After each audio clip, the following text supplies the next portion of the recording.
Halo Pauren, akhirnya obat batuk untuk Anabul aku udah dateng. Nah, aku beli dari Brand for You ya teman-teman, karena obat batuk ini sangat efektif untuk Anabulku. Nah, di sini juga sudah tertera cara pakai dan dosisnya ya teman-teman. Jadi kita nggak perlu bingung lagi. Dan di sini juga udah dikasih spet untuk mempermudah kita memberikan obat kepada Anabul. Jadi setelah aku baca di kemasannya, ternyata dosisnya itu sesuai dengan berat badan Anabul kita dan digunakan selama 5-7 hari berturut-turut.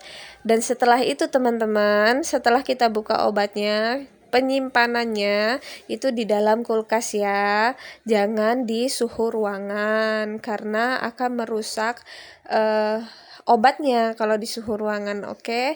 Tapi jangan di freezernya juga ya teman-teman. Semoga membantu. Semoga Anabul kita sehat selalu.